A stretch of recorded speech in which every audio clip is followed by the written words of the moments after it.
Hey y'all, it's Sarah.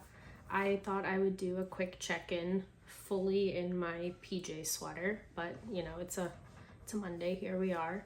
It is Monday, April 8th. Oh, it's Eclipse Day. But I live in Washington State and the visibility or totality was like 18% or something, and it's rainy and cloudy today anyway. So for those of you who live in the path and had nice weather, I hope you enjoyed yourselves. I've seen photos and videos and it looked lovely. But the reason we're here chatting today, I wanted to do just a quick touch base about my April writing goals for NaNoWriMo, National Novel Writing Month, for Camp NaNoWriMo.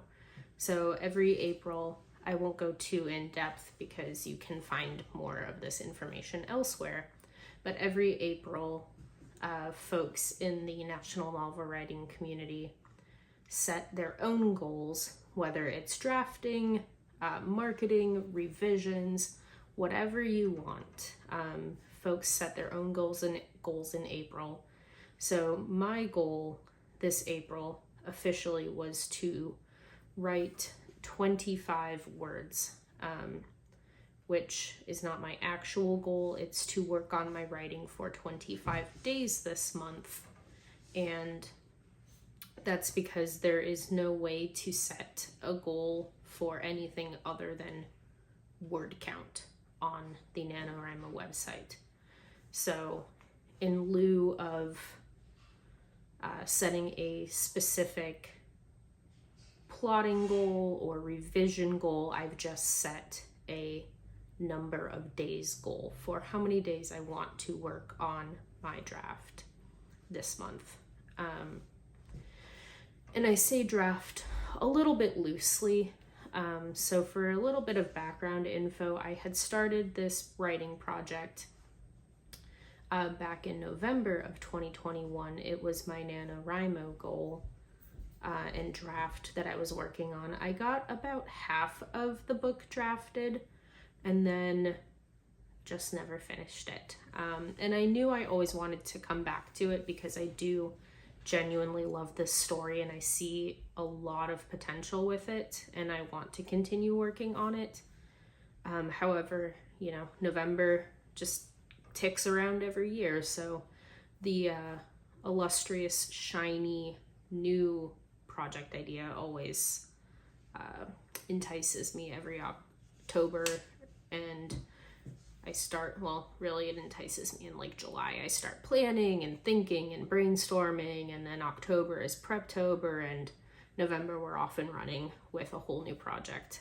But all of that aside, I have decided to pick up my NaNoWriMo 21 project and work on that. So I've been, over the last month or so, kind of looking over my draft, looking over my notes, my index scene cards, and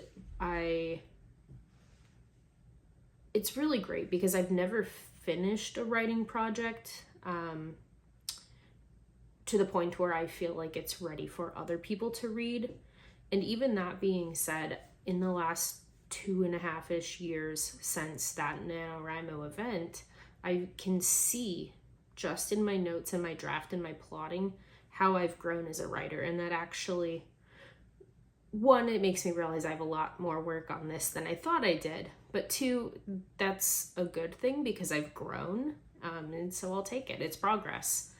So on Saturday, one of my favorite YouTubers, Sarah Cannon, over on her Heart Breathings channel, she also has a separate author channel, just Sarah Cannon, but on her Heart Breathings channel, she has a whole Heart Breathings community, and there's a writing community, and every first Saturday of the month is Double Down Day. And so various moderators in her community will host sprints that day, and you basically try and double down and get your work done. A lot of folks are there as writers, but a lot of folks are taking a walk, they're catching up on emails, they're doing the dishes, they're reading a book. So you can and I would highly encourage you to join the community. It's a lot of fun. It's really nice to just body double and have other folks virtually, but working alongside you. And so Saturday, I was participating in the double down day in the sprints, and I was sitting there working on some replotting because I realized that while what I had as the plot was pretty decent, it needed some work. And then it was my goal towards the end of this month to start drafting. So sort out the plot for the first like 2/3 of the month and then start drafting the back end of the month. All of that was going well.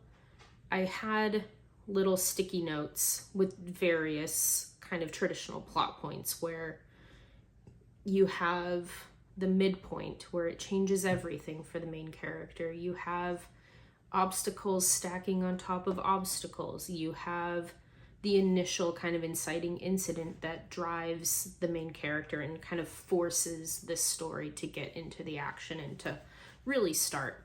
And so I had been putting my scenes next to those little post-it notes with generic plot points and seeing where I needed to fill in, what I needed to trim back, yada yada. It was going great. And then I started looking at it, and all of these plot points, not all, but a good number of them, were not about my main character. They were about my secondary, kind of second main character, but not the main character.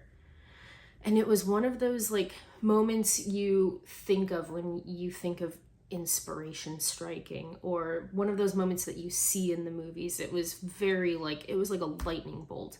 It hit me. Oh shit. This is not Jenny, my former main character. This is not Jenny's story. This is actually Joe's story, and I've been telling it from the wrong perspective. And that's why I was like just trying to force it so hard. And I kept running into the same kind of roadblocks with plotting for Jenny. And I just couldn't figure out these things. I couldn't figure out why these things weren't coming together. And as soon as that lightning bolt of inspiration struck, I thought, that's it. Everything just clicked. This is Joe's story. And I'll tell you folks more about the story later. And I did talk about it a little bit in my previous video, but I had one of those moments where it was like, oh, okay, that makes sense. And it also makes sense why it didn't make sense before. So that being said, I had been working for a number of hours already on Saturday. What was that? The 6th. And I said, I'm not doing any more on this tonight. I will come back on Sunday. No, this was Friday. I am so sorry. This was all on Friday, the 5th, not Saturday. And so on Saturday was the double down day. I am so sorry, y'all. I just told that whole story so backwards. On Friday, I had the realization, and then Saturday, Jesus. Friday, I had the realization, and Saturday, double down day, I was doing all of the work. And now, Monday, April 8th, Eclipse Day, I mostly have the book plotted out. I described it to a friend the other day as I have the border pieces of a jigsaw puzzle in place. They're set. I have the sky pieces separated from the grass pieces that are separated from the water pieces that are separated from the animal pieces. I have all the pieces separated, and now I'm starting to fill them in, and I can see where there's gaps, and I can see like, oh, I think I have a couple missing sky pieces, or, you know, a couple missing grass pieces.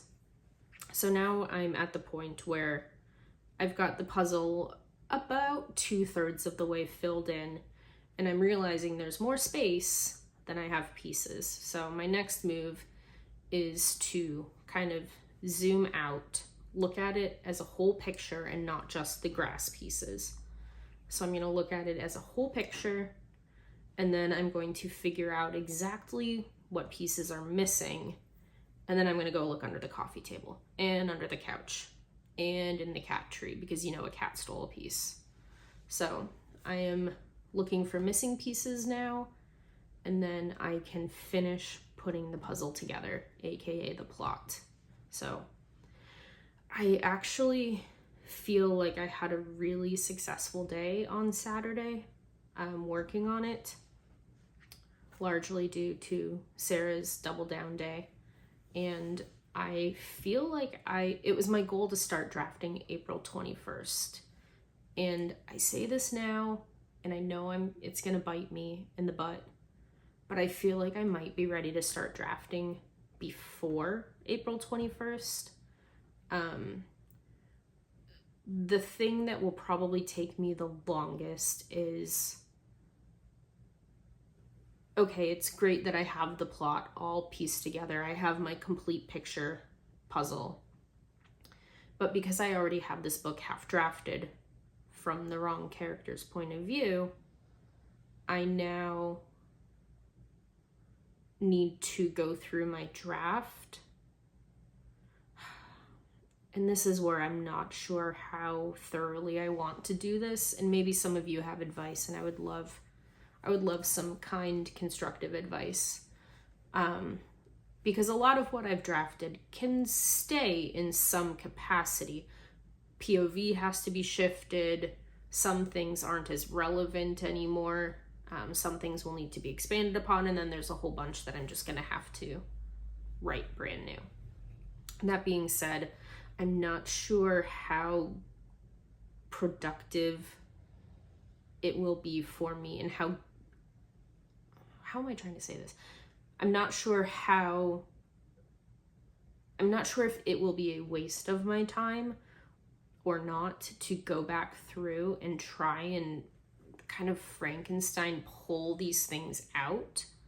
I might just try starting all over from scratch, from scene 1, and redrafting the entire thing, and have my completed so far draft up on a different screen next to me so that I can reference it, especially where it's like, okay, I had this scene in my previously drafted version and I'm writing pretty much the same scene from a different point of view.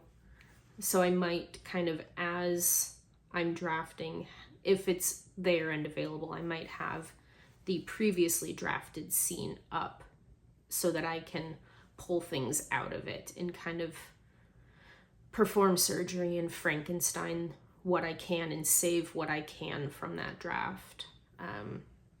And then just fill in and rewrite what needs to be rewritten or added totally, because there's a lot of things that are going to need to be just totally rewritten. So it's a little bit daunting. It's a little bit overwhelming. When I first had the realization, I just felt kind of like inundated and overwhelmed with the amount of work that was going to have to go into it. But now that I've had some time to work on it, I've got it mostly replotted. I feel much better. And like I said, I just need to find those last puzzle pieces and add them in. And then I can get to drafting, which I've never gotten any further in the novel writing process than having my first draft or rough draft completed and doing a read through of the draft and making notes on what I want to change or add, take away, that sort of thing. So a read through is all the further I've gotten, but I feel really excited about this one. I really love plotting and drafting. I really love plotting.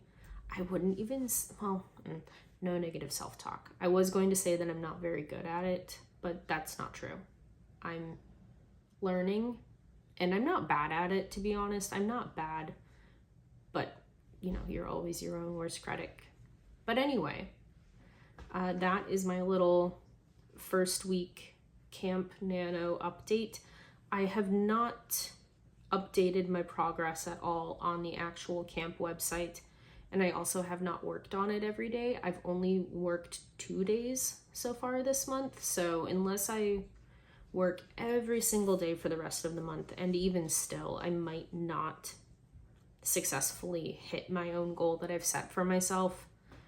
And honestly, that's okay. I've had a couple things come up recently where it's just been stressing me the heck out. So I'm trying to give myself a little grace, trying to still work when and where I can and just forget the rest. So if you are participating, I want to know how it's going for you, what you're working on, if you're working on fantasy, mystery, you know, what writing project you're working on, and then also what you're working on, whether that's drafting or revisions or marketing or book cover design. I want to know what you're working on and also what you're working on.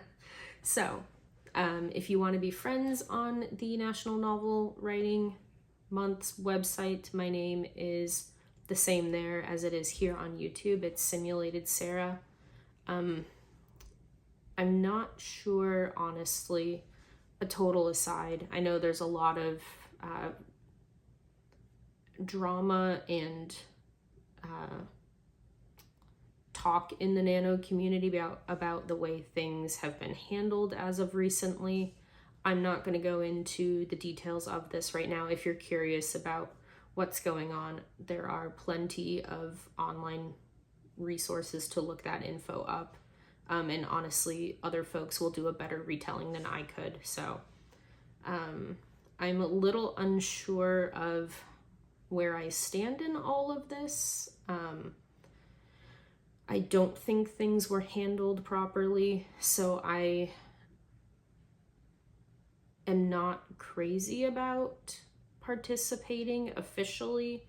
However, I do still want to try and believe the best in people, and I know that these sorts of things from a professional legal lens probably take forever to sort out, and they can't be totally transparent with what they're doing on the back end with the public, because all of those things take time. So I want to believe that, you know, at the end of the day, we're all people with the best intentions and we're all doing our best. And I desperately want to believe that, because I've participated in Nano since I want to say officially on the website, I think 2018 was my first year, but I've been kind of canoodling with Nano since like 2016. So I've participated for a very long time, and I want Nano to do well. I haven't left the building though. The door is open. I'm kind of like checking the weather, maybe, you know, sticking my hand out to see if it's raining. So I haven't walked out the door yet, but I'm just kind of waiting to see what the board does this year, and particularly in probably the months leading up to NaNoWriMo in November. So I'm probably going to be paying particular attention, as I'm sure many people will be. I'll be paying attention in September, October to kind of see what they're doing and how they're handling things. So there's my 2 cents. I don't stand here nor there yet. I'm kind of waiting for more information before I either decide to opt out or opt in November. So I'm kind of casually half participating right now. So that was so long-winded. I'm so sorry. That just added I don't know how many more minutes to this video, but I thank you for hanging out. If you want to let me know what you're working on, I would appreciate it. If you want to be friends on NaNoWriMo, that would also be cool. Although, you know, I just said I don't know how long I'm sticking around, so do with that what you will. But I hope you are having a wonderful April. I hope that you are writing, if you're a writer, and that the words are flowing easy. And I hope that you enjoyed the eclipse today if that was something you could see. Until next time, see you later. Bye.